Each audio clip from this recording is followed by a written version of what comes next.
Let me get him where I fit in, homie. Let me get him where I fit in, homie. Let me get him where I fit in, homie.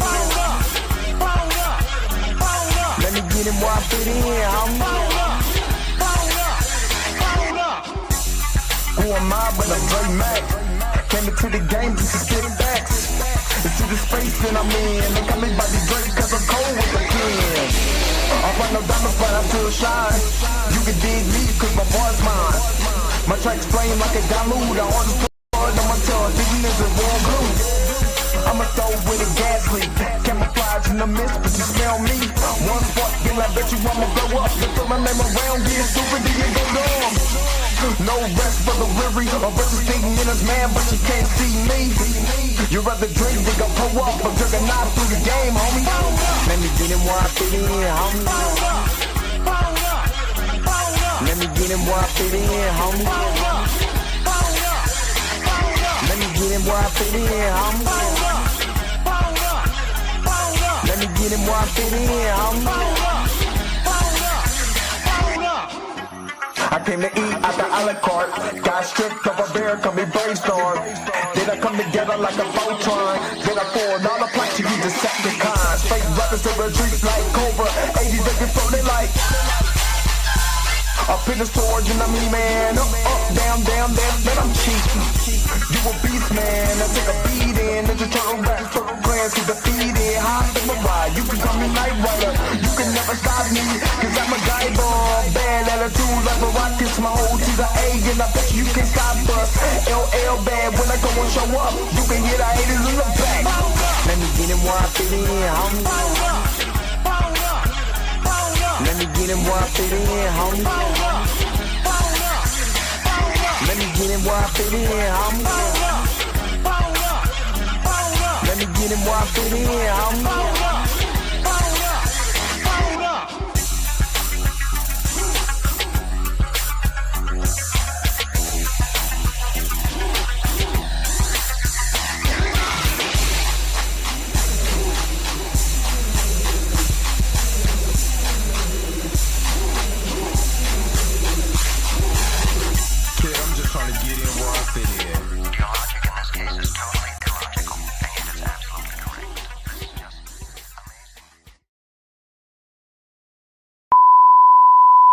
This is a test.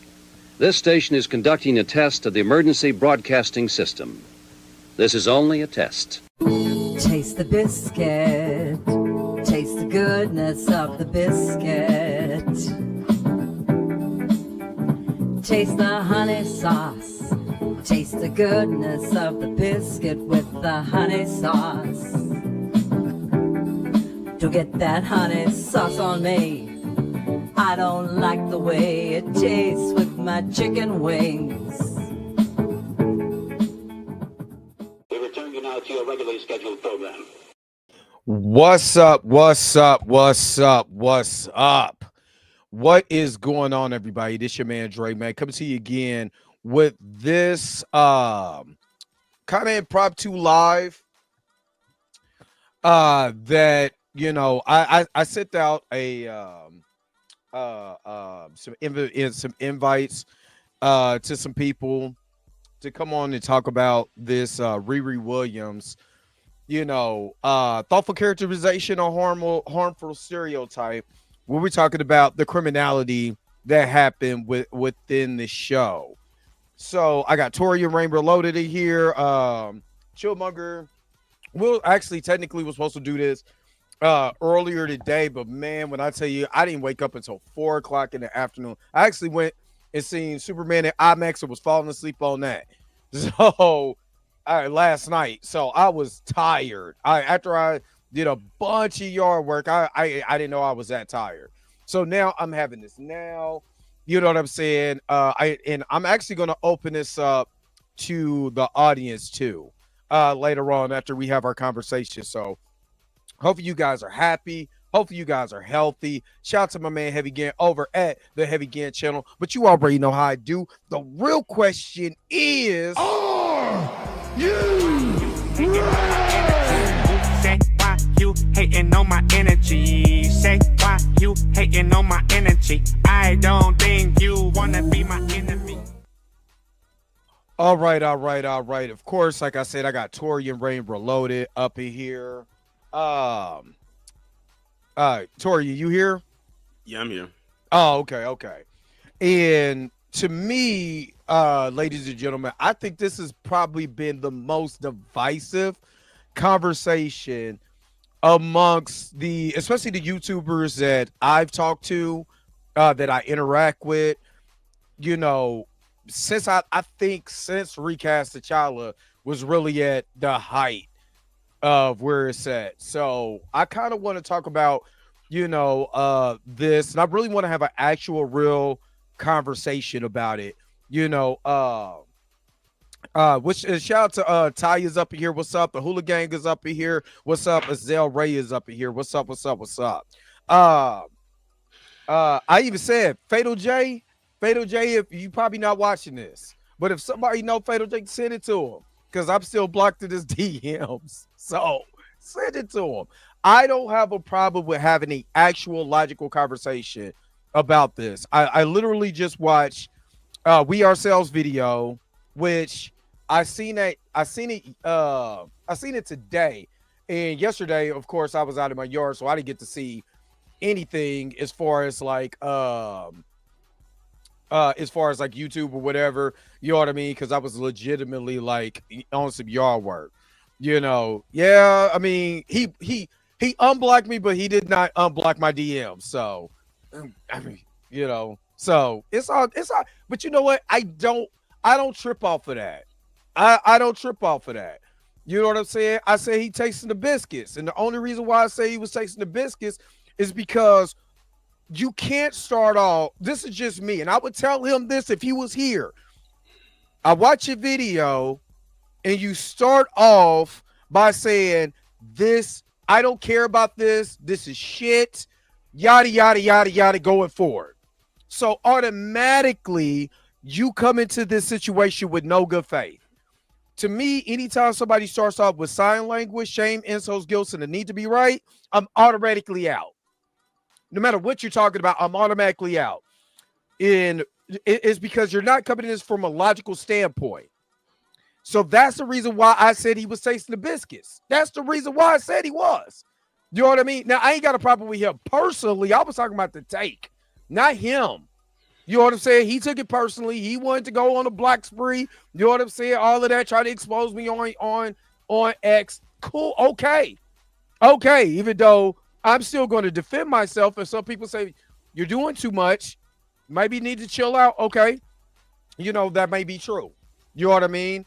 But, when it comes to conversation, I think because we are black, and a lot of people that I interact with on this space are black people, whether black men, black women, we're going to be a little sensitive. And Tori, you can interject, but I think we're going to be a little sensitive when it comes to black entertainment. Am I wrong for that? Or No, I agree. That's why I said. Remember, I was telling you, like, I think it was last week. It was two videos that I'm bringing out that I wanted you and Blue to react to. They were supposed to drop on Wednesday, but I had to rearrange some things around because I had switched up my upload schedule. So it's going to be out. Both of those videos are going to be out on Monday. And I took my time with that. Like I was telling some people the other day that I did my own writing treatment for both of those videos. So everything that you hear, those are my words. And one of them, as a matter of fact, it was a 10-page write-up. And I've never done that, but I recorded both videos the same day. It took me about 5 hours to write everything, record both videos, edit both videos. And it was a lot. Like, you'll see this. This is probably like one of my most heavy. These two are probably my most heavily edited videos. But when y'all see them, it's gonna really make you think. And I want as many people to see it as possible. If people like you, I always like having you react to certain things. That way you can share it with your audience that may not be subscribed to me. But it's gonna touch on some things that we talk about, especially when it comes to not just black people or black comic book characters saving the industry, but black people and black culture in general saving this establishment as a whole. In and outside of entertainment media. Okay. Okay. So my thing is that, and again, you can interject on this. You know, to me, when I look at black media, I look at it twofold. Mhm. One, because it's to answer Aisha's question, like, who you get blocked by that? We're talking about the Fatal J situation when I made the video and all of that. And it's explained in the video, about that. Like I said, I don't have a problem with Fatal J. I don't. I want, because a lot of people like, oh, you cause a beef and you no, I don't have a problem with Fatal J whatsoever. Actually, I think he's a real good content creator. But what I do, and I am, and I'm not afraid to talk to anyone or say anything to anyone, is rhetoric. And it's the rhetoric, that I have a problem with when people start saying rhetorical things that I see our white counterparts do that don't like us, if you get what I'm saying. So when I hear or I see things that you're mimicking off of what geeks and gamers and all that shit do, my antennas go up. I'm not even gonna lie to you. My antennas go up because then I'm like, why would you repeat that rhetoric? The same thing with MTR. I've been watching MTR's content forever, at least at least 5 years. I would even give it maybe the last 5 years. And Right. when he starts saying this is woke and this is DEI and all of that, my antennas go up because I'm listening to white content creators that don't like us in this space say the same thing. So of Yeah. course I'm like, yo, what are you doing? Yeah. That's it. So Yeah, out of love, that's what I yeah, had to like earlier today when I went live when I was talking about Neurotic and all the people over there and what they had to say in that viral clip of them and what they were saying with the trailer for Ironheart. And then they came back. You saw you did yeah, a slight reaction to it. I was like, they insulted my intelligence, and that's one of my top biggest pet peeves is someone insulting my intelligence when you say something right here and then you try to pretend like you did it in another video or whatever, and then they're going to say, oh, they people or black people in particular were coming at them for their opinion about the show. I said, this wasn't about your opinion about the show. Number one, it's about what you said in that trailer so-called reaction, and you know it because that right, video that you looked at, the one that I also shared with my audience today, was recorded 3 days after the first 3 episodes. So we're not talking about that. We're talking about what you said in that trailer reaction that came out over a month before. exactly, Talking about, oh, I bet Natalie's AI is going to be named Shanae or Janiqua or something or whatever. And oh, she has a stepdad. That means he's left. He's gone away. And it's a black show. So it's going to be hip hop playing in the trailer. We're talking about that. right, exactly. And see, okay, so when I hear the critique on this show, what I hear twofold from from like Chill, Marcus, and I think I sent this to the back of the bus too. So if they're not busy, I would like for them to come through also. But what I hear from twofold is that one side is the neurotic side. Oh, this is just shit, and yeah, I didn't tell you to put tropes in here. That's your fault. You know what I mean? Which all these tropes can be dispelled by looking at who really commit the crimes. That's it. Who really commit crimes out here can be dispelled. But also, because I'm trying to bring up the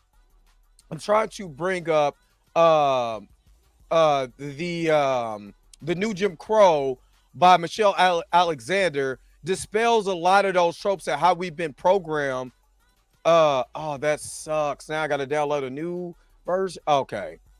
Oh, okay. So my Kindle on my MacBook doesn't use the same software anymore, and this has been a long time since I used it. That on sounds how it here. happened. That's how like what happened with me when I used to use Sony Vegas Pro to edit my videos, and then it wasn't compatible anymore, and then I had and then I had to start using Filmora, which I love actually more than Sony Vegas Pro.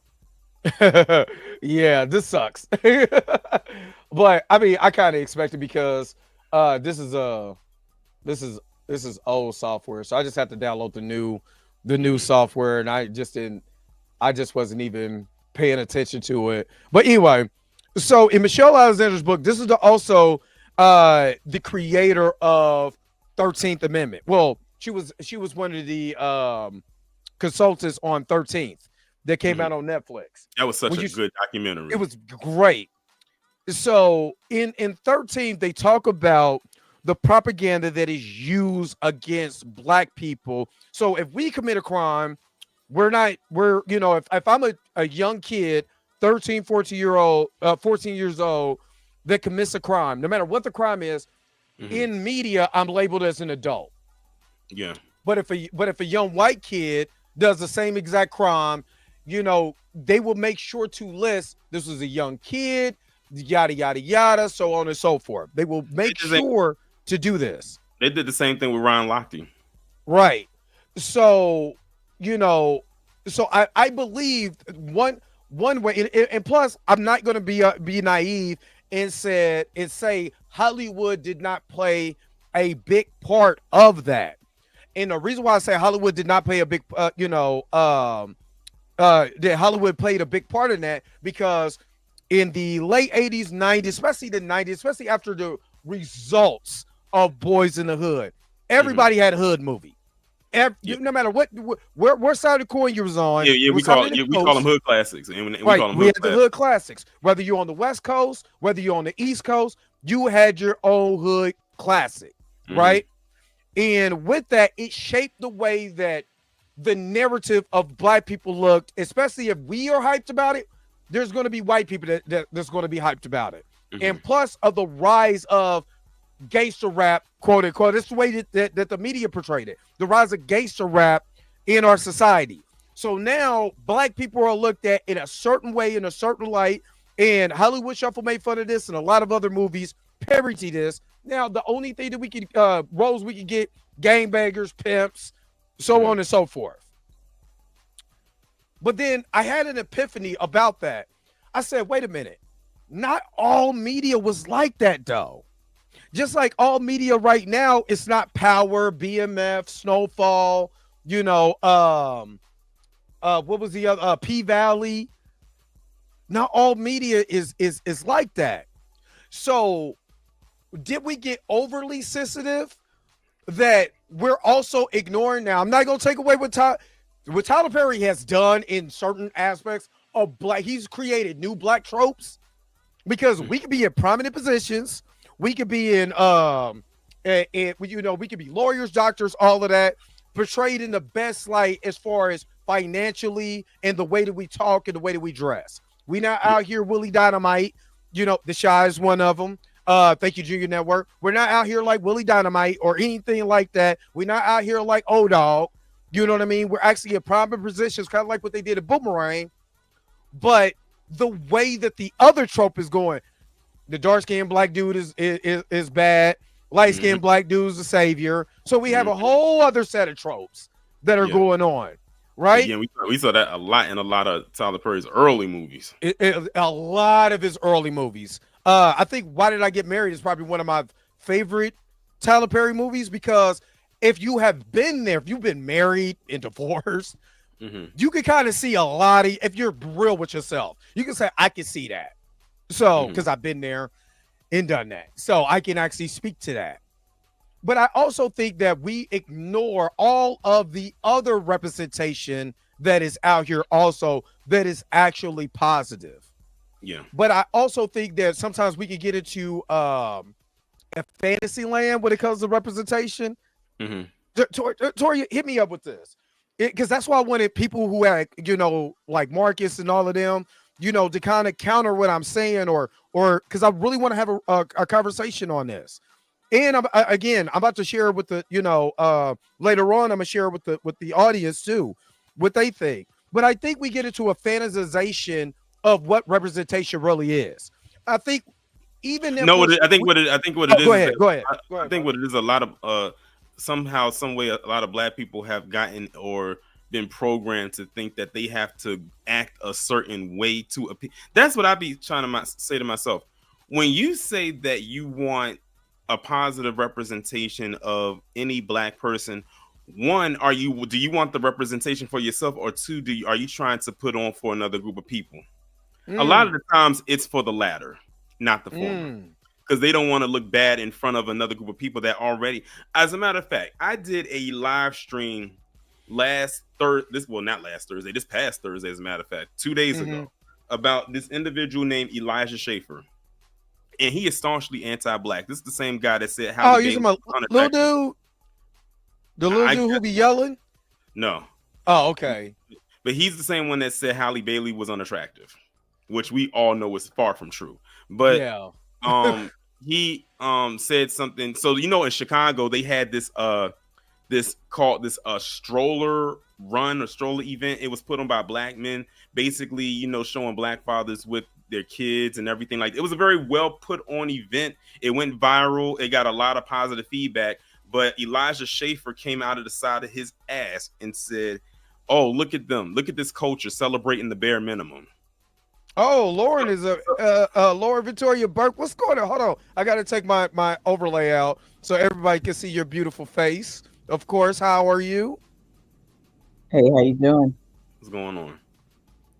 All right, let's got that out of there. Okay, keep going.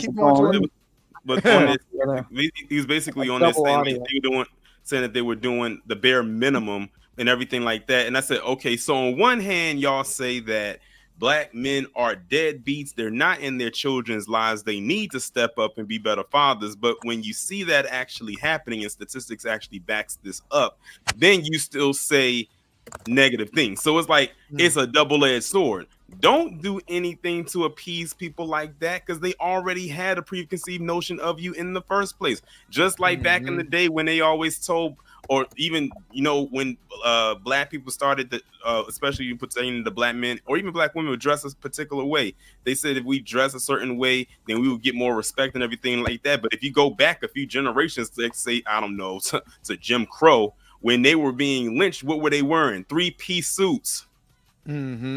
So that's why the thing is, I think a lot of, and I don't want to say a lot of, but way too many black people have literally drowned themselves in the pool of respectability politics.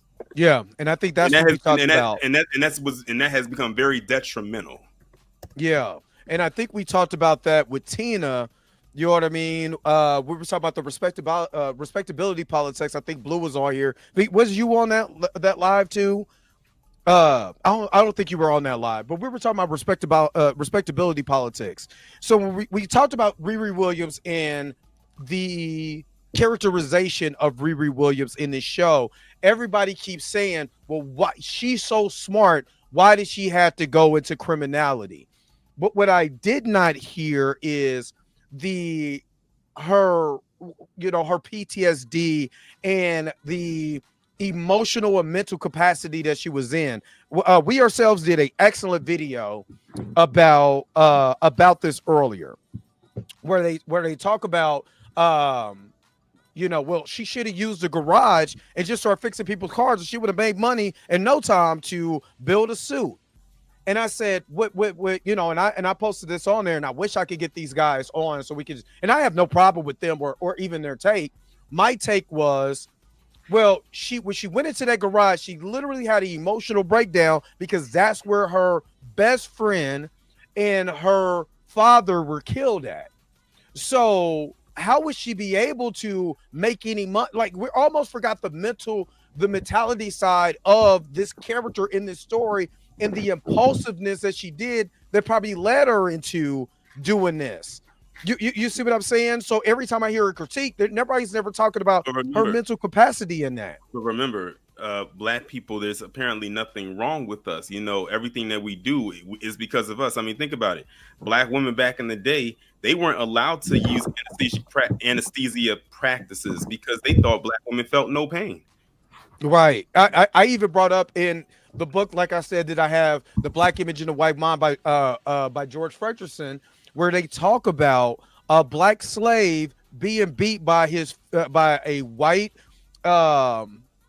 female slave master because they felt they were taught that blacks had no nerve endings like cattle. So because he got branded and passed out, she beat him to death because he wouldn't get up. and she had to go to court for that, and she won because of what was acknowledged. Now we got Miss Burke up here. What do you think about, as far as like characterization of Black people in either whether it's fantasy, whether it's any type of media? Do you think we're a little sensitive when it comes to the topic of how we are characterized in media? No, Dre Mac, not at all. We're not sensitive. We're not sensitive. I think that so much of this is won and lost in the subject of, or in the on the realm of who writes the story, who tells the story, who directs the story is a big part of it. So, a lot of times you will see stories that are written by Black writers or screenwriters, and then you get a white director and you get off into another direction. But obviously, when we understand the 400-year history of this country, so much is baked in stereotype. We know the history of Hollywood, where how Blacks were depicted in the very beginning of the film industry. We didn't control. And so when people are making decisions about roles, they're extremely limited for Black characters, as we have seen with so many people that had to sort of take the servant role or the step and fetch it role, or et cetera, and so on, the stereotype. But I don't think that we're at all overly sensitive. There's so many stories that don't get told. You remember when George Lucas had to put out his own money to do Red Tails because Hollywood didn't want to pay for it. That kind of tells you something right there, that the story of the Tuskegee Airmen, which is a story should have been told many years before that movie came out. It would sort of tell you that any depiction of Black folks in a historic light is somehow always delayed and somehow never getting green lighted. And then every depiction of this sort of negative, some violent tale of something is always getting green lighted. I mean, we're seeing that not only in music, but in movies, of course, as well. And that is highly problematic, because when you're dealing in a country that has historic segregation, a lot of times what people see on screen, whether it's the small screen or the big screen, is the only thing they, quote, know about African Americans. So that is a very problematic setup. And it's really only until recently, maybe the last, after the black exploitation period of the 70s, where you had Black directors really in charge of the depictions, the characters, the stories, and everything else. And even that kind of starts with sort of that New Jack City era. To be interesting, but in some ways dubious as well. Yeah, there's about that earlier. One thing, one corner of the community. And when you look at certainly other groups, there's nuance, there's good, there's bad, there's this, there's that. With us, it's like there's only a few different types that you're seeing on that screen. That's highly problematic. And okay, so in this story, I don't know if you've seen the Ironheart series or anything on Disney Plus, but in this series, this is a young black woman that went to MIT at 15. The original writer in the comics, which is Brian Michael Bendis, one of the great comic writers of our time, placed her in Chicago, and this was in 2016, and this was at the height of what was going on in Chicago, where it just seemed like every weekend we heard about a young Black death there, and just the craziness that was going on in Chicago at that time. So he kind of wrote this character as a genius who lost her or her father, stepdad, and her best friend due to gun violence of somebody else's accord. They're just innocent bystanders. They lose their lives. And in this story, they depict that story, but because to me, the girl is so impulsive, she takes a deal with guys who are, are depicted at the time as this Robin Hood type of group. We're going to steal from these rich people and we're going to give it back to us because, this is a story. And a lot of the discord that came from that was, why did the smart, intelligent Black girl had to go be a part of a gang? And when I think of gangs, I'm thinking of, Pyrus and Crips and, and especially in Chicago with vice lords. And I'm like, she could have been, if she was sticking up corner store, and like my argument was like, well, she ain't like sticking up corner stores or nothing like that. So, or something like that. But I can understand Why did the young black girl had to go into this criminality? Ryan Coogler, who's the executive producer, should know better. There's a black writers that's on here. There's a black director, female director. What is going on? That has been the discord. So that's why I was talking to Torian and all of this about that. I seen, to me, because I watched this story. I watched it again with my 14-year-old son, and because he is on the spectrum of autism, he was asking me questions, and the way that I parent him compared to my other kid is different because he's in a different realm for understanding. And in this story, they show with so much PTSD, depression, anxiety, impulsiveness, and all of that stuff that I kind of had to deal with him about. That I kind of understood why RiRi would do something we would say is stupid, but everybody else is like, she's too smart about that. You think that is that a trope that we use? Because black people ain't supposed to feel nothing. We supposed to be smarter than that. Why would she do that? Why shouldn't he go get a job? Well, I mean, I would say probably 90% of what we see from Hollywood is going to fall into the category of trope. There's always the thing that is missing. I grew up in New York, and suburban, middle class family, that type of thing. And one of the things that I find increasingly annoying about Hollywood is just that the thing that is always missing when it comes to black characters is just the simple working class black person that represents the majority of the people out there. The fact of the matter is that criminality, gunplay, and all this other stuff is actually rare. Okay, I mean, when you have a city such as New York that has 8 million people in it, and you look at the homicide numbers, and you see at the end of the year it's usually about 300, 400 people. That is 0.00000.1% of the population. But that the media understands that if it bleeds, it leads. We are going to give attention to that. Hollywood is effectively doing the same thing. It's like when you look at movie posters, whether it's Denzel Washington or anybody else, like the lead character usually has a gun in their hand doing something involving shooting bullets, whether they're a cop or a criminal or whatever else. So for black characters in these limited roles and limited opportunities, what we're seeing is criminality on screen in some case. It's always some fame and fortune. I mean, it's and so what's missing, of course, in that is what the majority of people are doing, which is working every day. Is like going to work and coming back. And, my dad was in law enforcement, so it was kind of like this for me is all very foreign. I'm also a little bit, turned off by just the sort of negative general depiction of black males in general in our society. There is no, I worked in the media, and so much of the time there's nobody black and male in the room to even defend that position, so everybody's talking about black males in particular, but they're not in the conversation.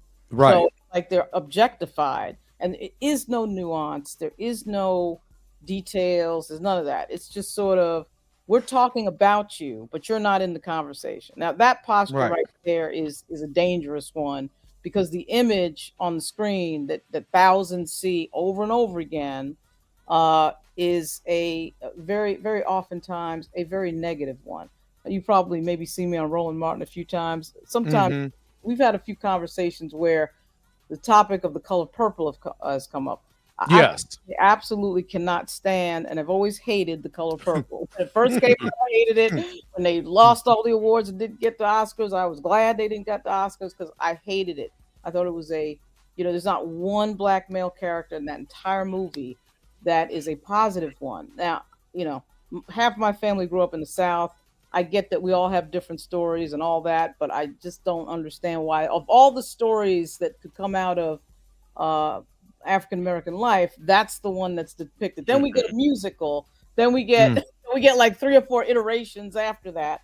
Right. I just think it's it's a situation where what you've just depicted, which I've not seen, is just sort of typical. It's the run of show. It's like every character's life has to lead into something involving law enforcement and the police.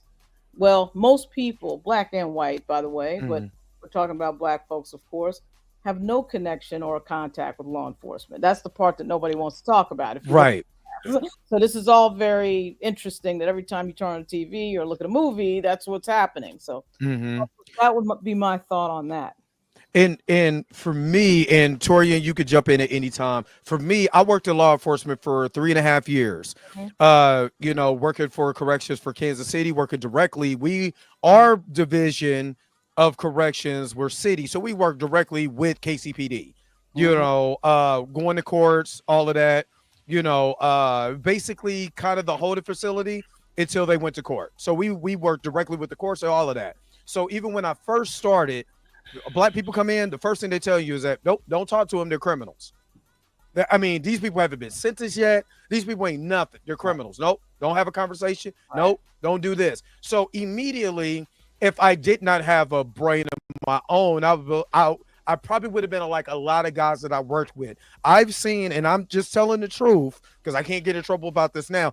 I've seen officers beat inmates, all kinds of. I'm legitimately seeing this for myself. Talk to him crazy, all of this. You know what I mean? So when I was defending Jonathan Majors, that's because of the history that I went through, because I seen both sides. I didn't say there wasn't any good cops or good officers or anything like that, but I'm not going to sit up there and deny what the hell I seen either.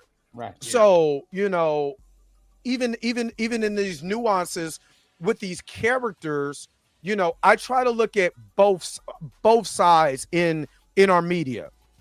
Again, did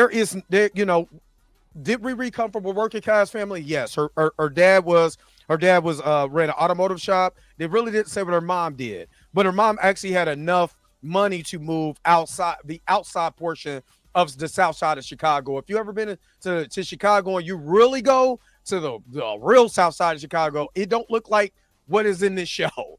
It's totally different. It's Cabrini Greens if you really want it in certain parts. So it wasn't like she was in the hood.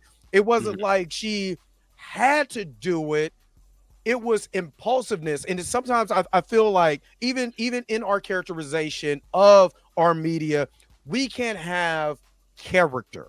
We can't do things that lead us into a certain way without it looked at we're falling into a trope. And what I mean by that is that if you have depression, if you have anxiety, and you have these particular mental health things that should be addressed in our community, if they're presented on screen, and I said this even with Magazine Dreams, clearly, Adrian Killian has some mental health issues.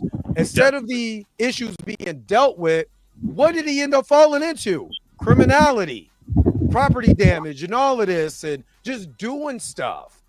But nobody sat back and said, that's bad representation. I don't know. I think that's what I'm having a hard time fighting. Maybe because it's in the superhero space. Do we want to see more positive representation in the superhero space?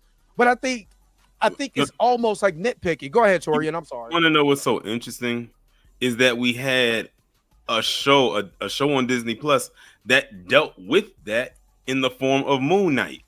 Yes. How many personalities was he going through all at one time? And how many people empathized with him because of that? Exactly. But when it came to what's going on with RiRi Williams, just slap a Band-Aid on it. Oh, she's so smart. But that doesn't mean that she doesn't go through things. That's not what that means. Just like if it's a person who has a lot of wealth, listen, I would argue and say some of the wealthiest people have some of the worst issues even than those who are not even close to being in their percentile. I mean, they be like they go through a lot. I can't say like I know, but they have different problems than we do. But to sit there and say, oh, because she's so smart and how could she not, how could she fall into those tropes and everything like that? That's crazy. Considering that a lot of these Marvel characters have a lot of criminality in their past. Don't get me started making a list. Right. That people end up praising in the end. Right. So my question to you two, is that, or even in art, can we not be human sometimes in our art? And this is to the audience also. Do you feel we can't be human at times in our art? Well, we certainly can be, and we should be, but I do think too often what we're seeing is sort of these extreme examples of. I think we see extreme examples when we're depicted, but no other group is sort of depicted in the way that Black Americans are on the screen. Like, so there's no way you could ever get away with any of the things that you're seeing, collectively. The industry that is Hollywood could not get away with the depictions and the way that we're depicted with any other group other than us. Some of that is just that there's not enough of us around to say this is bullshit, right? And Right. Right. Right. So we're outnumbered in that sense.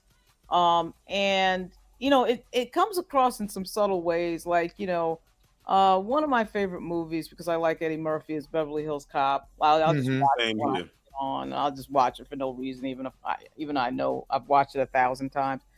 And if you ever think of like the way that the movie opens, there's a scene of Detroit that they're showing parts of Detroit, and it's like Black people, in poverty, standing on the street. Yeah. These are the things that It- like see these general movie opens. You've seen that a million times. Yeah.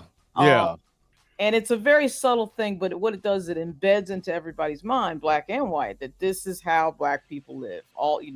And they don't depict places like PG County, Maryland, which is like one of the richest Black suburbs in the country. Yeah, Right. Or even New York, even parts of New York, Brooklyn or Queens or something like that. So that is not there. That's always missing. It was until the Cosby Show showed up, you really had not seen. I mean, I think the Jeffersons really did some of that. You had a businessman, in a high-rise building in New York, so there was some depiction there of wealth. And then, of course, you had the Cosby Show that really went there all the way. Yes. But that was seen as, oh, this is so shocking. Yeah, it's shocking because this is the part of the community that never gets depicted. Yeah, because you got to think about like all the shows that we saw before that, like Good Times and Sanford and Son and everything like that, of how Black life was depicted on television up until that point. And then it even carried over into the 90s, because you got to think like, well, the late 80s, early 90s, because you had shows like Family Matters. They lived in Chicago and they were not in the hood. Like you had Carl, who was a cop. At the time, I think I forgot what Harriet used to, because I know Family Matters. Harriet, Harriet was a she was actually a maid in a previous show, and it was a spit. That's how we got Family Matters. Yeah, and then even with Fresh Prince, you had Uncle Phil, who was a lawyer. You had Aunt Viv, who was a teacher, and they lived in a mansion in Bel Air. They lived a really good life. They didn't live in the hood. That's why I miss when you had shows like that. And even in shows like that, they still had hard-hitting themes and episodes, sprinkled throughout. So they were like, we'll give you the funny and the comedy, but we also going to hit some hard-hitting topics as well. And that's what I used to love about shows back then, because those were some creatives back then. And I think that was at a time when they were trying to break away from the every Black person coming from the hood or a broken home or a broken background.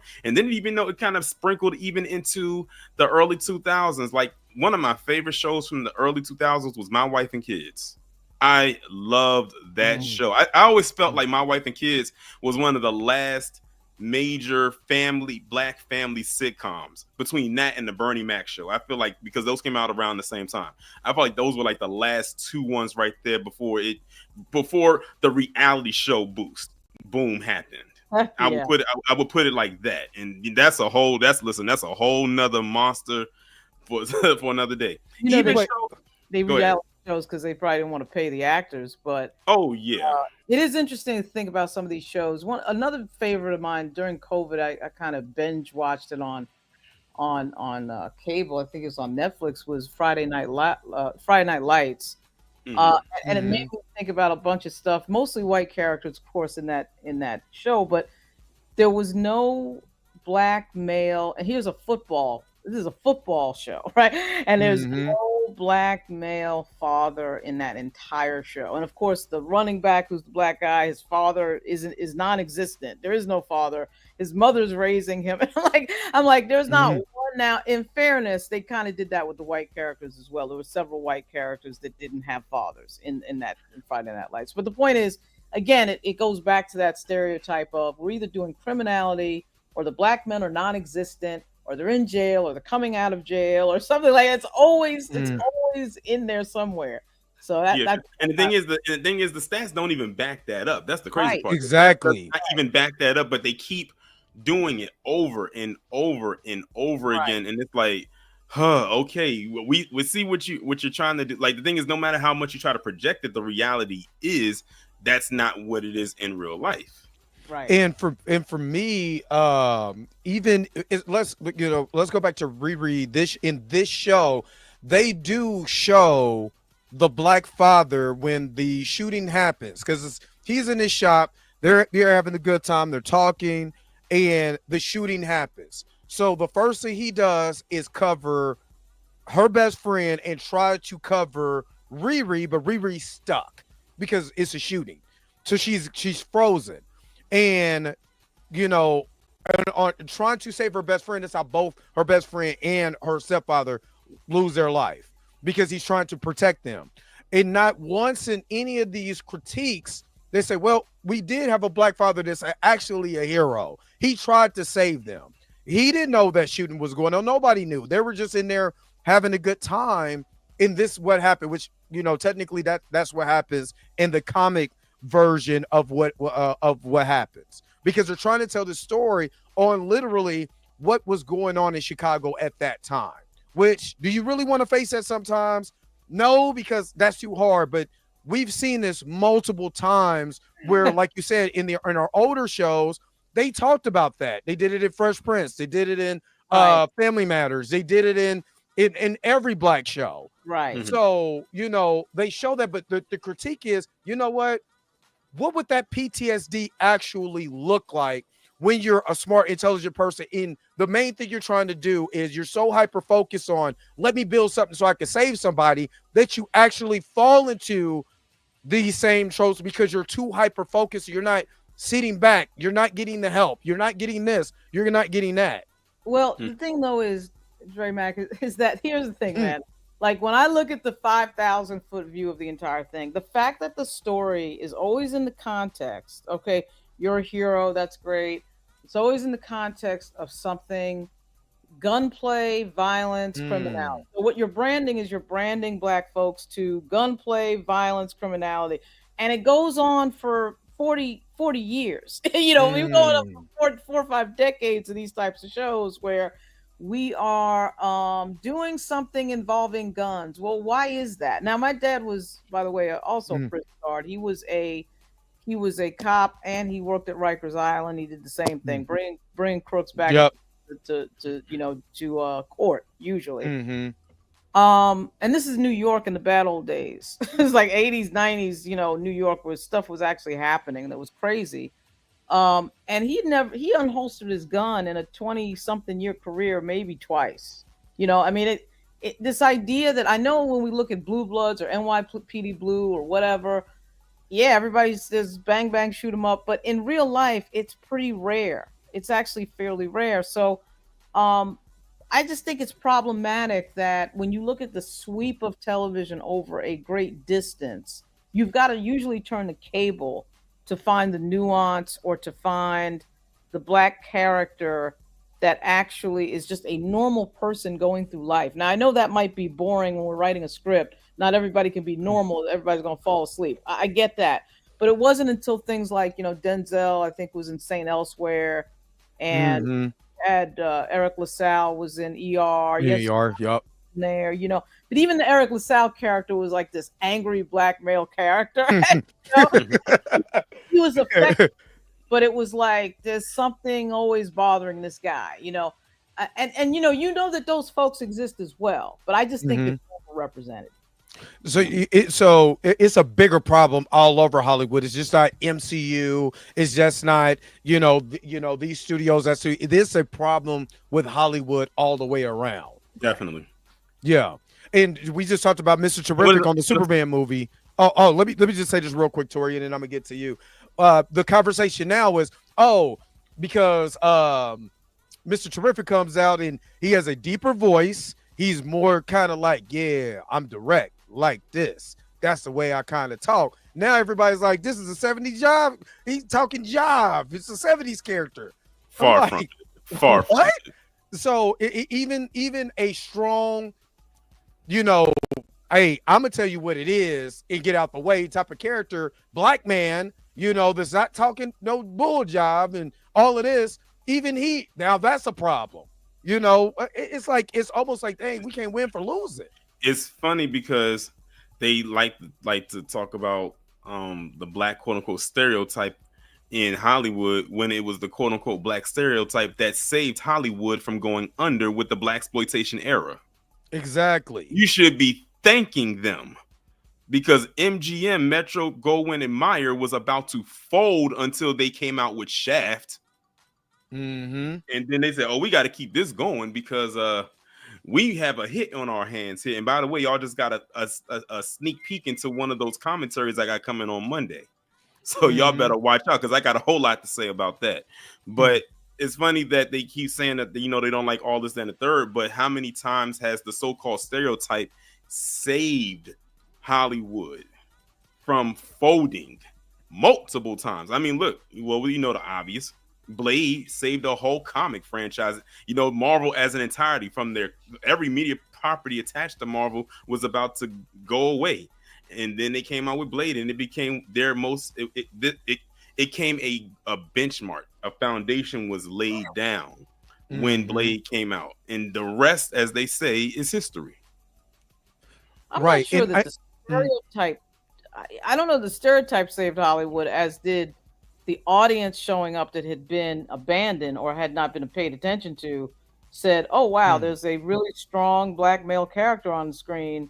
I haven't seen that before. Let's go see that. And then you've got this, it's kind of sort of happened with Malcolm X, right? This strong who the person was being depicted. But it's such a rarity that you're going to be running to the theater if you're the black community because you're like, oh my goodness, you know, this is. Yeah, that's why a lot of people love Denzel because he's always going to play that strong black character no matter what role it is. As much as I didn't like him in Training Day, the performance was there, you know, but the performance was there.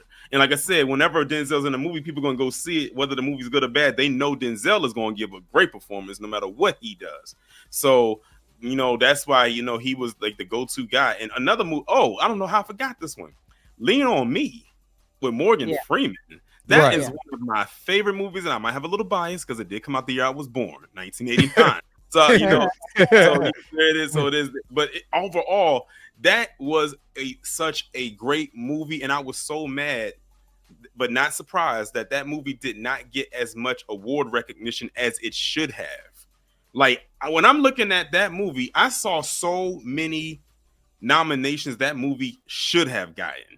I mean, definitely for Morgan Freeman, for sure. Even that one of my favorite scenes in that movie, and I have a lot of them, is that interaction that he has with him and his boss inside of that courthouse after that meeting. That scene is pure masterclass acting. And he told him, let's go eat afterwards. After all of that. They said, all right, let's go get something to eat. And I tell people all the time. Robert Guillaume, aka Benson Rafiki from The Lion King. But I always tell people that if you want to get into acting, especially if you are a black man getting into acting, you want an audition piece. That's the perfect one. That's the perfect audition piece for a drama. That is a perfect audition piece. Somebody, yes, and Hooligan brought something up that I talked about on the show, I think a week or two ago, when Columbo, he was the head of the Columbo crime family, but he went out for office. You know what I'm talking about, Lord, because it was in New York. Then he was an Italian crime boss, but he decided, I'm going to run for office or whatever in New York, and he started representing the Italian. It was Italian Justice League or something like that. About Michael Francis. Michael Francis was a part of that. So, you know, in here, Michael Francis talks about, you know, I think is it Chuck Columbo or Paul Columbo? Can't think of his name. Joe Columbo. Yeah, that's right. Yes, Yeah, when they come out and he's talking about, hey, we're Right. going to put a stop to the Godfather because of the way we're Right. portrayed. Right. We're portrayed in there, which they went on to make. I mean, sometimes anytime you watch Italian movies, they kind of have that that stereotype in there. Mhm. But I don't think they. I don't know if they embrace it and they don't even care anymore about that. But that was a big theme for them. You know how they're portrayed, and then the Godfather comes out. You know, they said, well, we were represented right, so we're not tripping. And then they made nothing but more crime mob movies after that. Well, obviously, I mean, there's a few things there. One is that The Godfather deals with a lot of nuance in that story. Yes. So it wasn't just bang, bang, shoot 'em up, and then we're done here. There's a Yes. lot of stuff going on that is deep. It's not Mhm. just on the level of the peripheral, there's crime and we're doing the rackets, and there's a lot of deep stuff going on. And to me it reflects is that Francis Ford Coppola and of course Martin Scorsese and a lot of his films, you have someone from that community writing a story about that community. And in fact, I think in the case of Francis Ford Coppola, a bit of a reflection of his family. Mhm. I know Mario Puzo is the writer, but I think that he understood the culture and obviously his family. And so now you've got this really deep story, this really deep portrayal. I can't think of a Black story that quite does that, in part because so many of our stories are interfered with. Okay, because you can have the Black director, but it's like Spike Lee does a really good job of walling people off. It's like he's not just got the direction part, but then he's got Black folks involved in a lot of these facets. Sort of what Coogler does with Sinners, where you're doing a deep, nuanced analysis of how our culture has been misappropriated and people steal stuff. And then he's doing a whole thing about Irish history as well that most people probably miss. But my point is, because Ryan Coogler knows the history of so many things, you get these really deep, nuanced things, but it typically takes somebody from the community to do that, because if you don't do it right, we're now doing Stereotype. Right? And we're doing Stereotype. That's typically we're the target of that, because we're outnumbered in these studios, movie set, the whole bit. So it's an interesting thing to think about The Godfather, because of course a lot of violence. We're talking about criminals on screen, talking about violent murders happening on the screen, and then you're finding yourself strangely rooting for these people, right? So it's got exactly this interesting thing going on. Yeah, because we said that Tori, when we talked about the Penguin. The Penguin is a horrible character, like a horrible person. But then you look at his nuance, and they gave his character some time to breathe. You learn about his family. You have all of this, and next thing you know, nobody has a problem with it. Nobody has a problem with this guy, doing murders and criminality and stuff like that, because they pull back the layers of this character so much to get you to understand the character that you end up rooting for a criminal. Right. This is the problem where I have with a lot of critiques about RiRi Williams. They actually did pull back a lot of layers on this character and say, this character has went through this. This character has been through this. This character is feeling this. This is emotional. She's impulsive. She's trying too hard. She's not letting herself breathe. The mother character in here is kind of trying her best to try to instill some wisdom in her, but she also doesn't want this character to lose this character, because not only did she lose one husband, she lost two. One, her original husband, RiRi's actual dad, I think in the comics dies of cancer or something like that when she was little, and then she marries the other guy, and he's taking the gun violence. So her character is even like, I don't want to push her too far because I don't want to lose the last piece of what I have left. So there's nuances in that, but we're missing that looking at criminality. If you get what I'm saying, Notorian. Yeah, it's like as soon as they go into the criminality thing with her, that's the part that they stick with, and they get stuck on that part because they've always associated criminality with Black people. And I'm like, well, when you peel back that layer, and it's not even that thin of a layer to peel back, you will find that there are a lot of other groups that have done way, way, way worse than we could ever do. Yeah, no doubt. And one of the things here is that you peel back the layers might be nuanced, you're peeling them back, but then you're returning to the stereotype. So after the layers are peeled back, we're back to the same old stereotype at the end of the peel back. Like, you just want one time for it to be the case that, okay, can we just see somebody that doesn't have a gun in their hand, or is doing something criminal, or is the victim of violence, and then like I said, the missing people are always straight black men in these stories. I mean, you had mentioned before I got on, I heard you mention Tyler Perry. I kind of have a love-hate relationship. I love the fact that he owns a studio, and he's a business owner, and he can do whatever the heck he wants, and he got it from busting his ass. I mean, self-made guy.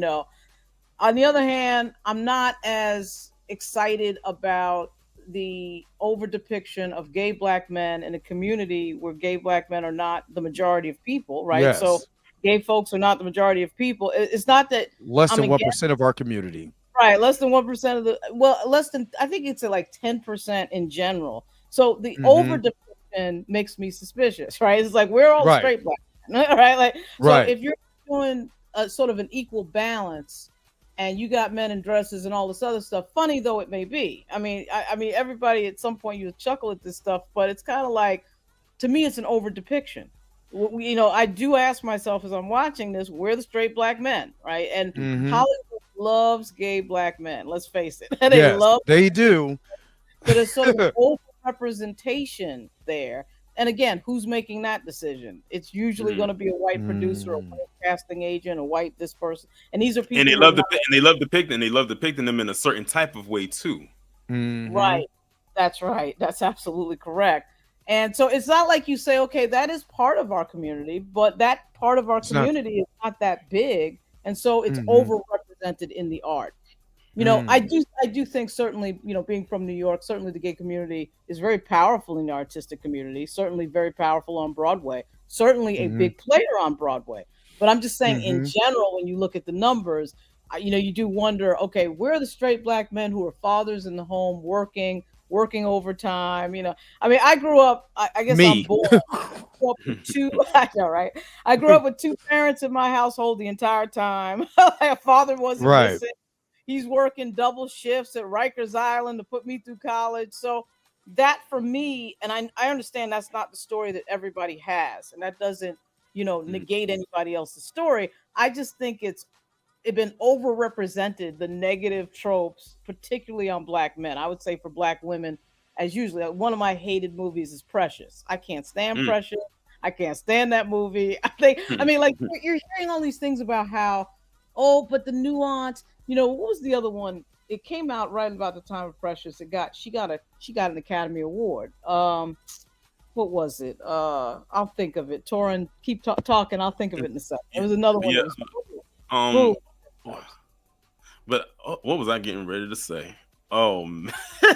I was so lost in what you were saying. I forgot what I was going to say. I talk about overrepresentation for LGBT, but again, LGBT is part of our community, just like every other community. But I just think there's overrepresentation. I seen Precious once, and that was enough for me. Junior Network is reading my mind, so it's Monsters Ball. Monsters Ball. Yeah, with Halle Berry. What are we doing here? like, what are we doing? So anyway, go ahead. Yeah, and I think I had read somewhere where Angela Bassett had a conversation with Halle Berry and telling her that she should not do that movie. Of course, Halle Berry didn't listen to her, and she went on and did that movie, and she did win an Oscar for it. Right. And I said that year, if y'all remember, that was the year where they awarded two black an actor and actress with their top acting honors at the Oscars for playing Stereotypes. You had Halle Berry win for Monsters Ball, which they said she was like the first black woman to win in the lead for that ever, and she wins for basically playing a hoe. And then you have Denzel for winning for Training Day for playing a crooked cop. Mind you, that same year Will Smith was also nominated for Ali, and more people would have preferred he would have won over Denzel. But we know why that wasn't the case, because a lot of people in Hollywood at the time didn't like Muhammad Ali. And also, of course, the biggest injustice of all was Denzel not winning for Malcolm X. That was, of course, the year that Pacino wins for the wrong movie. So Pacino should get an Oscar, but not for that movie, right? Son of a Woman. So it's like, what are we doing? Like, so basically, when they are, it's funny because you're right. Denzel, Training Day was kind of an outlier for him. He usually plays the strong black male hero, right? Yeah. And he does this Training Day movie, and that's the one that he wins for. So what message is being sent there from Hollywood? I think it's fairly obvious. Wow. Yeah, exactly. I feel the same. And I was also talking to Dre last night when you had Daniel Kaluuya and Lakeith Stanfield in Judas and the Black Messiah. Excellent movie. They both got nominated for supporting actor. And I'm sitting there saying to myself, if they're both in the supporting acting category, then who in the world was the lead in the movie? I mean, we know who the lead was. It was definitely Daniel Kaluuya as Fred Hampton. But I know why they did that, because they knew that they knew who was going to win. They knew Daniel Kaluuya was going to win, but they did not want to split it, because if they did, that means Daniel Kaluuya would have won Best Lead and Lakeith would have won Best Supporting. So they said, let's put them in the same category where only one of them will win. So that was a very controversial nomination. And I don't think a lot of people even called that out. I'm like, I don't know. It's because it's still in the middle of the pandemic when y'all having this awards, because it wasn't 2021. But when I saw that, I said, oh, I know exactly what they did. They didn't want both of them to win. So let's just give it to one of them.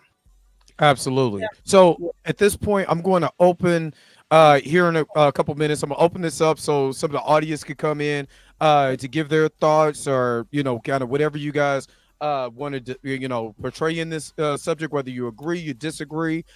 Just please keep it under 2 minutes with the conversation. And I would just bring you guys up accordingly on that. But go ahead, Lauren. I'm sorry. I didn't mean to cut you off. No, you're fine. I just, while we're doing call outs, I can't hear something that you said, Torian, that just made me think of Harriet, the movie Harriet, and of course let's not go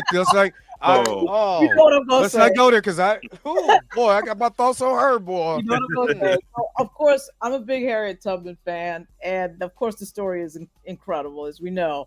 But of course, they had the Omar Dorsey. It was played by Omar Dorsey, the bigger, long character, who of course kills the Janelle Monáe character. And of course, I was a history major in college, so I pay close attention when a film introduces a character that doesn't exist in real life in a real story. So I mean, Harriet is a real person, and so you could find out, who's around her.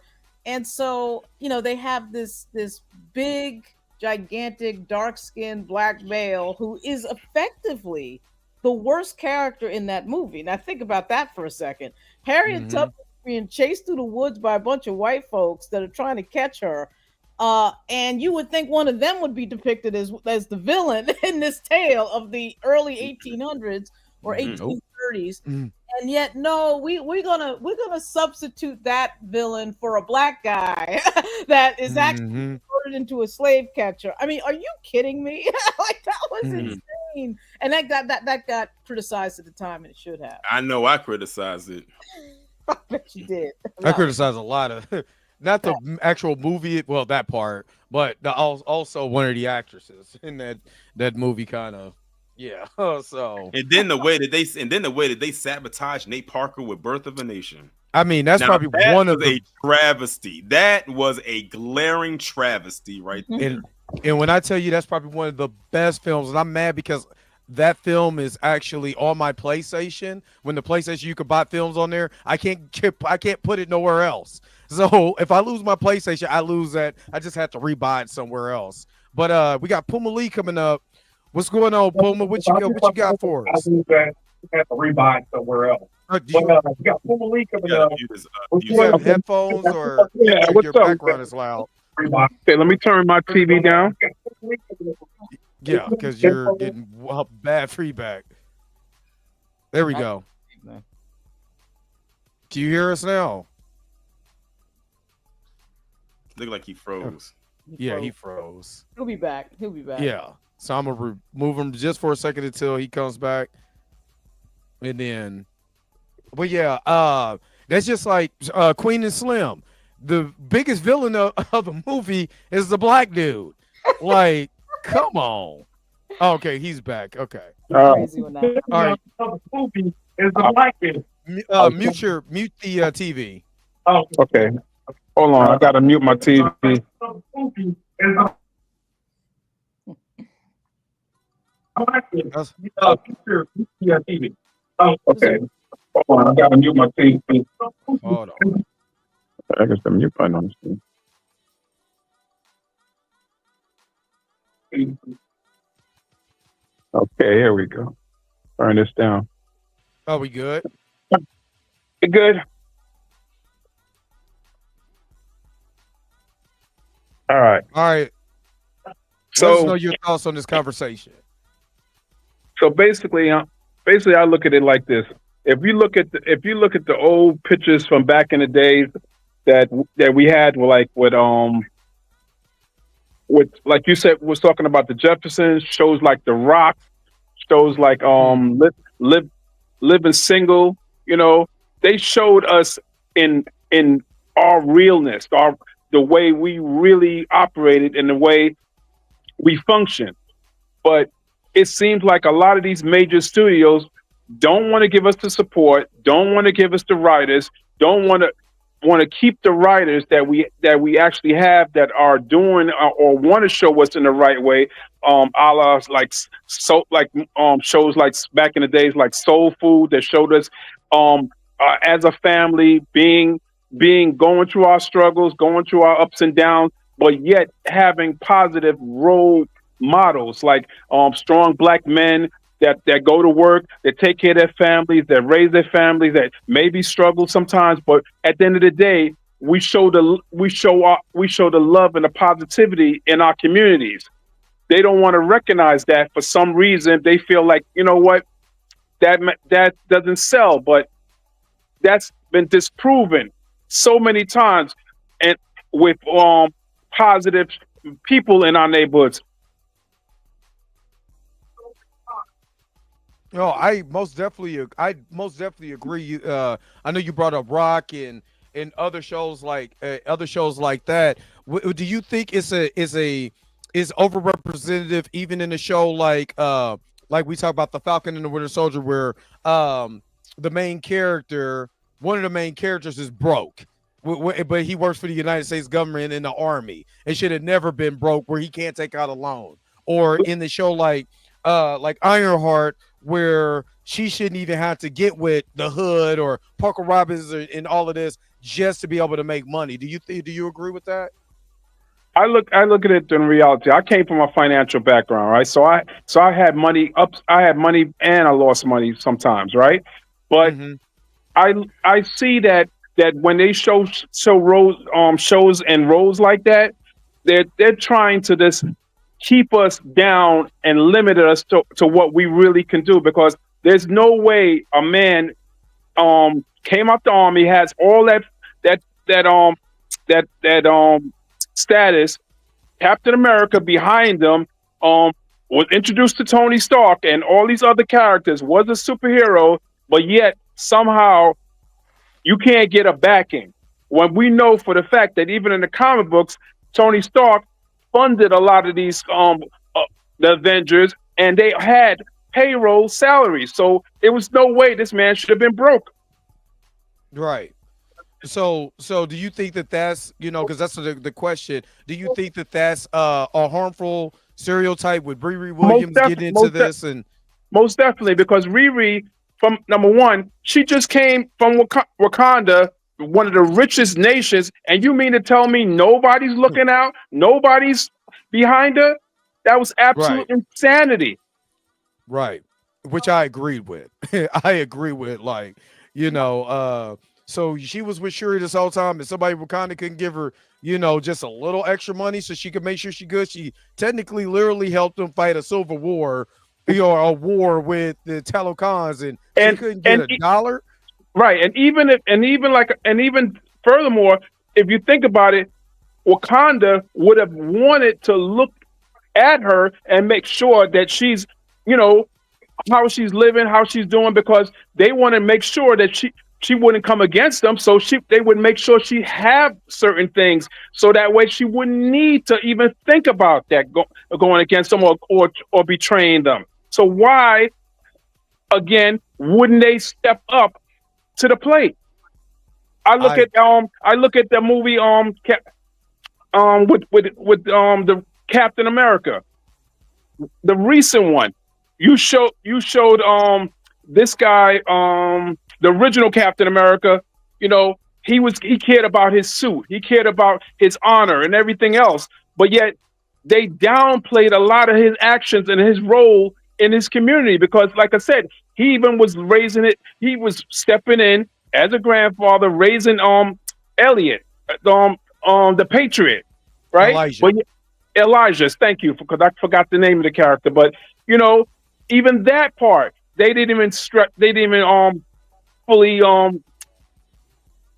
put it out there, because, like I said, we know who he becomes, who the Patriot becomes, but somehow he's missing. And when it's for the record, why isn't Sam ever portrayed with a woman? I mean, after this, why black characters somehow don't seem to have relationships? That's why I was so mad when they took out T'Challa, because I said my main purpose of reasoning as to why I was glad that T'Challa was in there is because I said that could have been a good segue and point into X-Men being Storm, because we all know that him and Storm got married and they had a child. But yet they want to give us. I'm sorry to talk over the. Go ahead. They want to give us in the comic books a white T'Challa, a white Black Panther, and for what reason? Because white people love Black Panther. They wanted to see more of it, but for some reason, the higher ups are so afraid. Disney, I'm gonna call them out. Disney does not want to show us in a positive way. For some reason, they still want us to be kept in the 1940 era, downtrodden, beaten, never seen as successful, never seen as a strong role models in the world. I agree. I agree. Pumali, thanks for coming up, and I appreciate you lending your words to this conversation. I appreciate you, brother. Got you, Dre. And Puma is absolutely right on a lot of this, and this is the reason why I wanted to have this conversation. And again, these are open up. I'm gonna be on here probably for another about 13 minutes. These are open up, but I think he makes a good point about Disney. I literally showed the article from the Hollywood Reporter about how Peltz and Perlmutter felt literally about black people. They literally said, "Why do I have to have? Why do I have to have an all women's movie like the Marvels? It got nothing to do. I guess nothing with all women. But why do I have to have that? But then when it came to Black Panther, why do we have to have all black people on screen?" And it was the end of the conversation. That was it. I actually talked about that, and I think Dre, I think you might. Did you go over or react to a video where someone was breaking down like when the first Black Panther movie came out, when Captain Marvel came out, and even when Aquaman came out, and how all three of those movies made over $1 billion because that was like you had a black lead with Chadwick Boseman, you had a woman with Brie Larson and Captain Marvel, and then you had a quote unquote, I guess you could say, person of color with Jason Momoa in Aquaman, and all three of those movies made $1 billion. And then after that, you sidelined where there wasn't a black lead, but you had a black woman as the lead, still with a majority black cast. Then with the Marvels, you paired her up with a black woman and a Pakistani young lady. Then with then Aquaman, that was a travesty. The second one. And then you had other movies that came after it, but none of them made over $1 billion until, like No Way Home. But I don't count that because you had to bring back Tobey Maguire and Andrew Garfield, plus all the villains from the old movies to pack that film up, and it became like a nostalgia film for it to make $1 billion. Because honestly, I don't think even with that, it would have made $1 billion. But what I'm saying is that when you had all of that going on, the movies made money, but then when you remove that element, they dropped.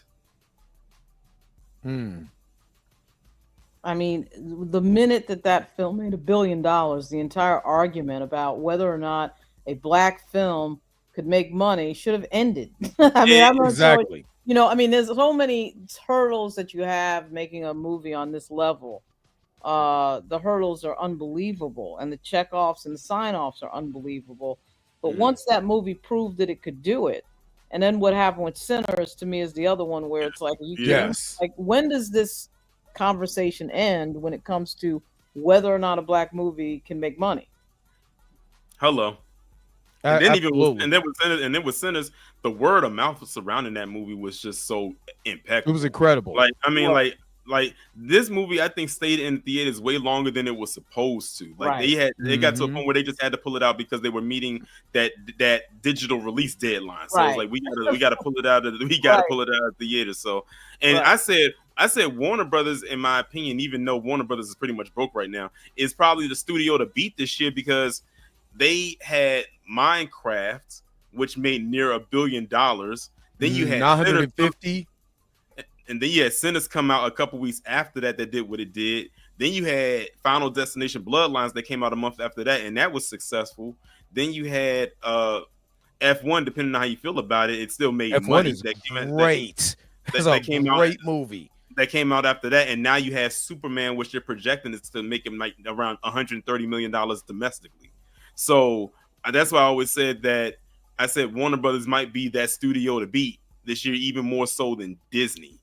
But it's all about how, going back to the conversation of how we're represented. That's why people loved Sinners so much, and it had so much rewatchability. When I was looking online and saw so many people saying they saw that movie 5 times, I'm like, how did you find holes in your schedule to see exactly 5 times? And for some people, all in the same week. Like y'all went 5 times, so that means you went like once a day or like every other day or something like that. But they found a way, and then they re-released it in IMAX to keep it in the theaters longer. Like when they was getting ready to pull it out, they said, "Oh, we're going to re-release it in IMAX to stay another week," because people could not get enough of this movie. The movie had, of course, it had appeal with us, of course, but then eventually it had global appeal. Like this movie has legs.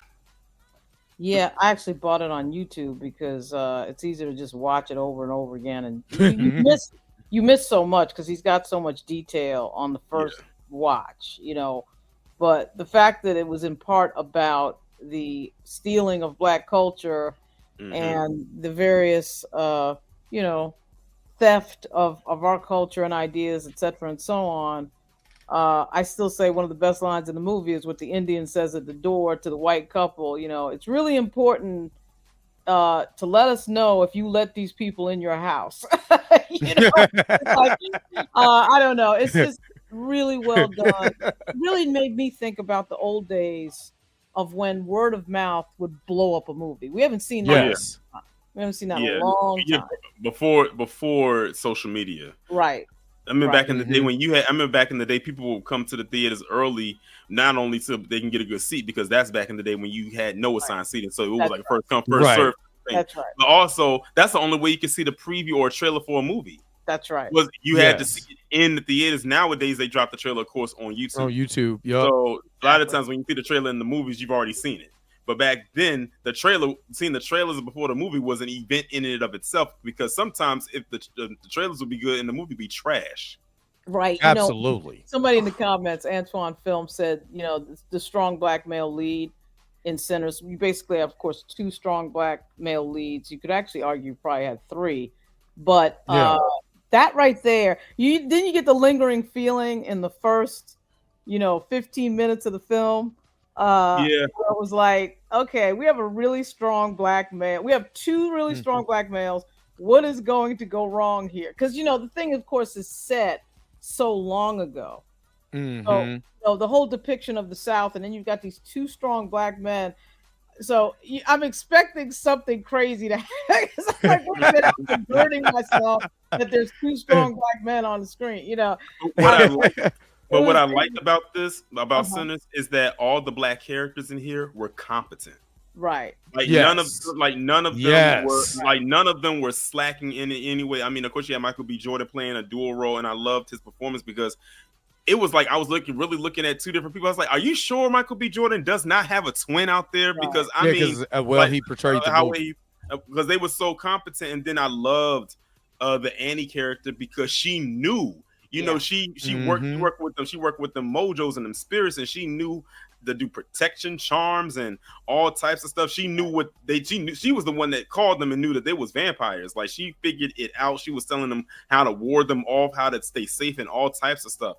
So that's what I liked about it. And even with the Delta Slim character played by Delroy Lindo, even though he was the comedic relief of the movie, and he was meant to be funny, male character. What I liked about him so much was at towards the part when he was getting ready to die, is that he said, "I'm going to do what I can to protect Sammy." He wants to make sure that he lived, and he sacrificed himself to protect him, because he knew. Because it goes back to what he said when we first meet him. He said, "Shoot, I may not even be here 10 years from now." So it goes to that part when he says, Sam, he's young. Delta Slim is older. He's lived his life. He's done all that he can. But I want to make sure that this kid has a future. So I'm going to protect him at all costs. So that was a moment for him where he wasn't being comedic. That was when he was like, wow, this guy literally sacrificed himself to save a kid he just met that day. Right. That day. Absolutely. And Azelle Ray said, Dre, I think I said this once on here that why didn't Hydra AIM or even Stay International didn't hire her in the show, because that was a big thing. Why did RiRi didn't get a job? So the way that I look at it, because there is a scene in the beginning of the show where the teacher or the professor, RiRi does something and everything starts going haywire, and she was like, "Oh, she did it again. She did it again." And next thing we have is her in the dean's office with the professor and the dean. I'm not saying they wrote it like this, but my initial thought was that they knew that she was selling homework, that she was doing stuff that she wasn't supposed to be doing. So there were probably people that were probably going to reach out to her. And just to me, either they were hating, or because there's no way that she didn't get a phone call from nobody. You know what I mean? For Ford, I'm a UAW Ford guy. So Ford didn't call her for engineering, the robotics technology. I mean, we're making EVs right now. You're telling me Ford, GM, nobody didn't call her unless they were trying to go through the dean or somebody, and they were telling her, nah, she ain't ready or something like that. You want to know why they didn't call her? Because she black. No, well, that's one part of it, but I don't think that's the main reason. I think the main reason they didn't call her is because she would put them out of business. She would end up running that company because she's smarter than they are. She's probably outsmarting their own technology, and she would be considered a threat to them. I could see that. Remember, she said that she was doing homework assignments where even her professors were questioning how she got to that equation because they didn't know. She was too, absolutely. Her brain is so big, it's so massive, and it's always running at millions of miles a minute, which it works for her. But as you can see in the show, it works against her because she's always acting on impulse. She doesn't think things through.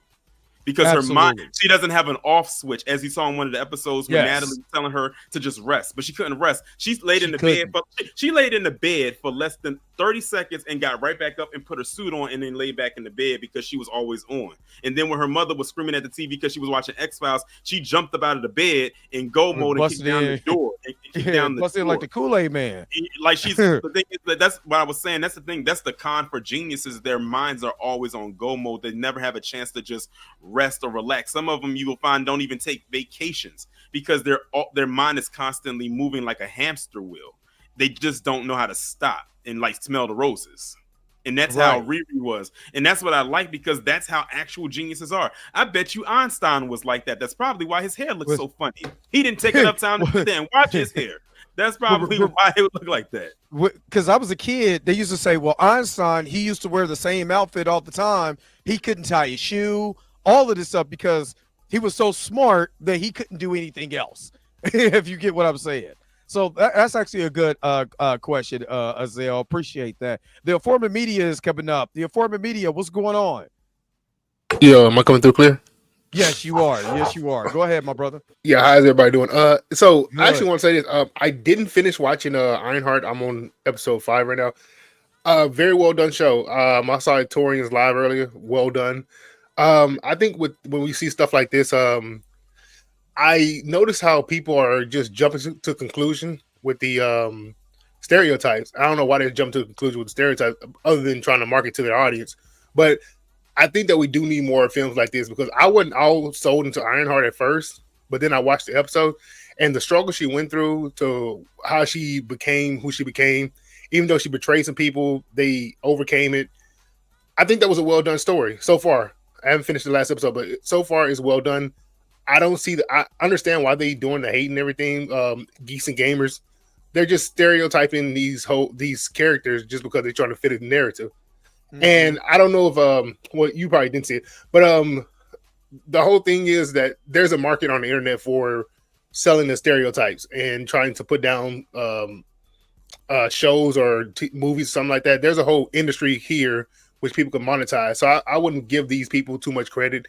I actually passed along to Torian Rain, some idiot who actually just did he's doing an Ironheart review.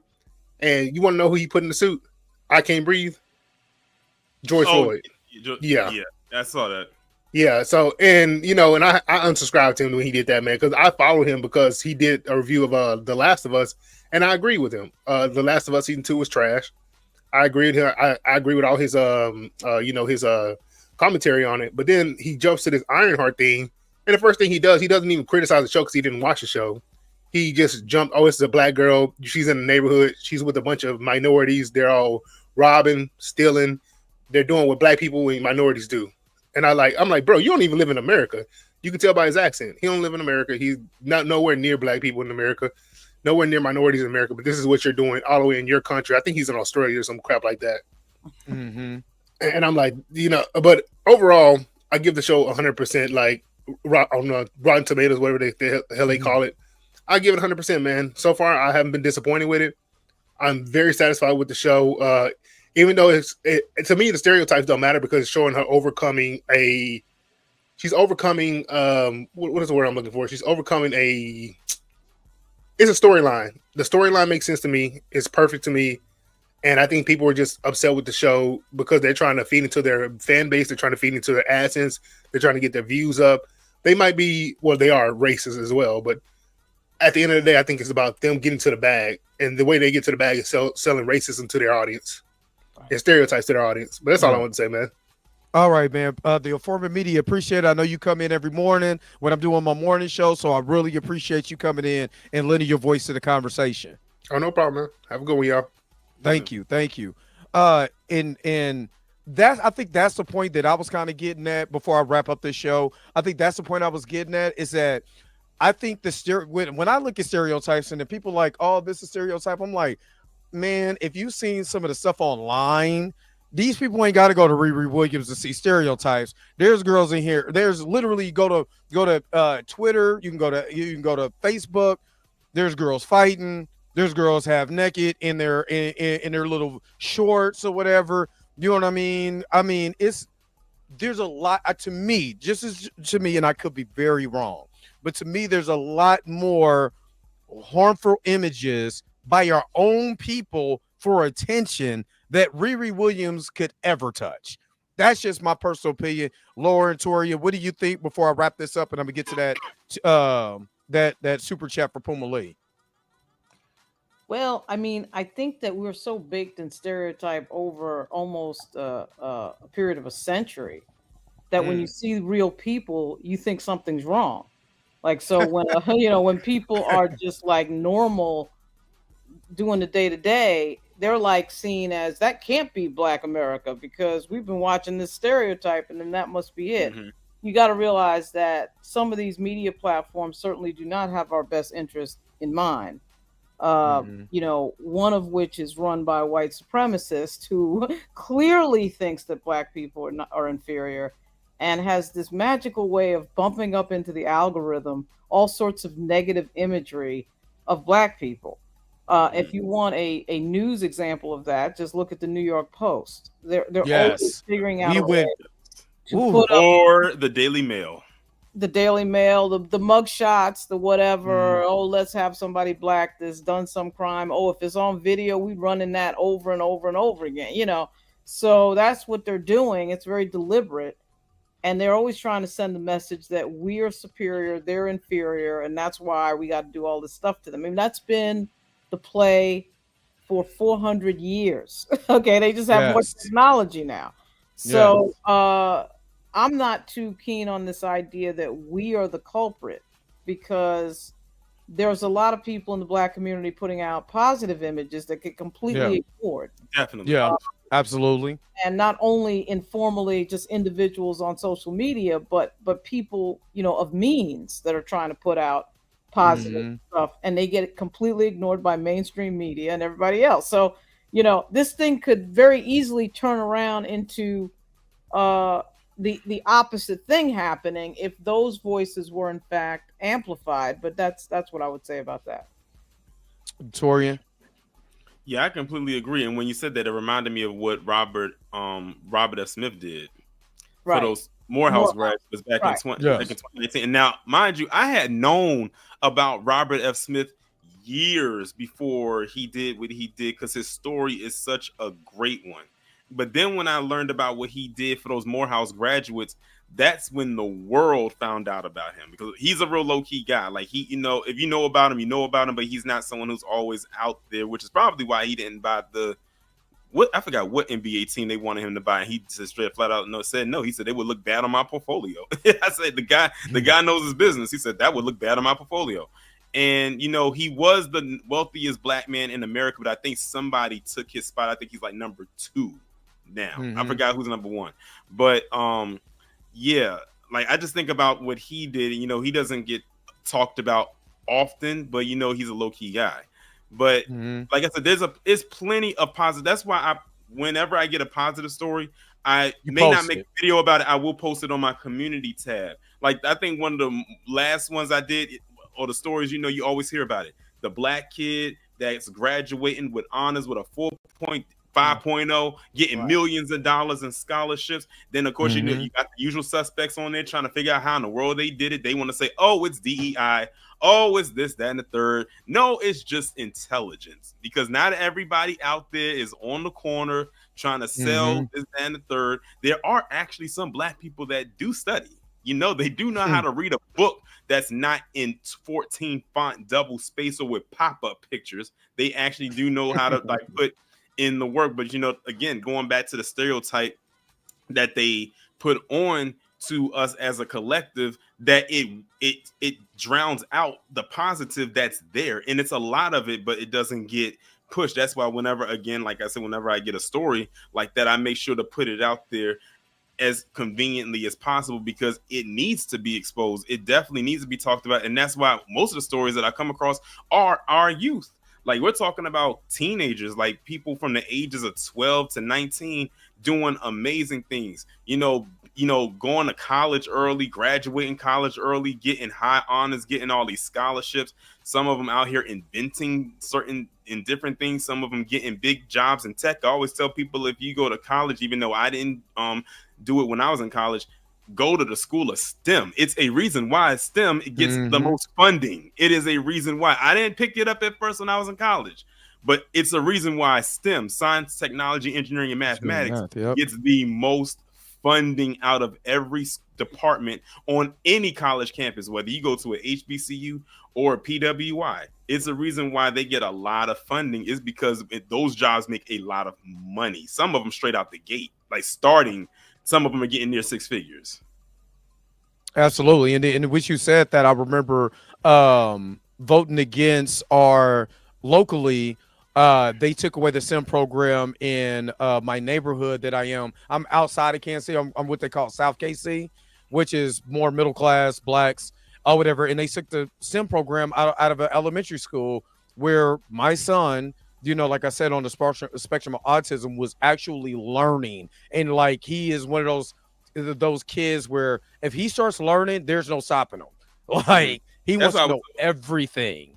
That's why I was so mad when Nipsey got taken out, because that's what he was doing. Yeah. And out there in LA, like he was like, after he had like got that Grammy and everything, and he had that, I remember watching that interview he did with CBS, and he was showing that he was like building like a facility or a center for young black kids out there to learn how to code. Now you gotta think, this is Nipsey Hussle that we were talking about right here, a person who's only known to most people as a rapper. And he was building a facility for kids to learn how to do coding. And then what ended up happening a month later, he gets taken out. I was so mad about that. A lot of people was mad because, you know, he was their favorite rapper. But I said, no, I was mad because I just learned what this guy was getting ready to do. And what he was about, like what I was with what he was about to do in LA that could have transcended beyond LA. And then that happened. I'm not even gonna lie to you. In 2022, when I went out there, you know, some of the people, I knew some people out there, and they took me around and they took me over to Slauson, where the Marathon store was at. Of course, it's gated up now. No one can go there because it's boxed out to the public. And I went and stood in front of that gate, and I'm telling you, I was almost brought to tears because that moment came back to me when I heard what he was about, what he was preparing to do. Like, they interviewed him and everything. He showed the facility, like what he was prepared to do.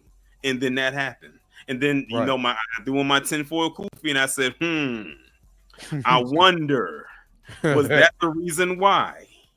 So, yeah. Yeah. I mean, you know, I lived in LA. I lived in Compton. It's the only reason why I came back to Kansas City, because there wasn't no jobs in 03. There was a lot of other stuff going on, and it sure wasn't JOB in there. You know what I mean? So let me get to these 2 super chats, and then I'm going to let you guys go. I'm going to wrap this up. Puma Lee put Nike, music, arts, finance. Black people set the trends that the world loves to follow and deny our roles. Black Panther, T'Challa scared Disney. And then he also put, I really want a live action a Nazi movie. Okay, because I couldn't. I was over here struggling. Listen. If they were scared of Black Panther, they are definitely not making it a Nazi movie. I'm telling you that one right now. I'm telling you that. Now, I don't know if you've ever watched it. Did you watch the show American Gods? I watched a little bit of it, but I'm not gonna sit up here like I watched all of it, because the first season was good because Orlando Jones was in it, and he played a Nazi. Okay. Yeah. He was easily the best character in the show, and he wasn't even the lead. But every time he was on screen and he would start spitting that poetry and the way that he would say it and the stuff that he was saying, I'm telling you, a lot of people watch that show because of his character, but then something happened, you know, because there's always something happening. His character got written out of the show after the second season. And when he got written out of the show, I stopped watching. Their ratings went down tremendously after his character got written out of the show, because in my opinion, he was the show. Even more so, people watched the show more for him than they did the lead character.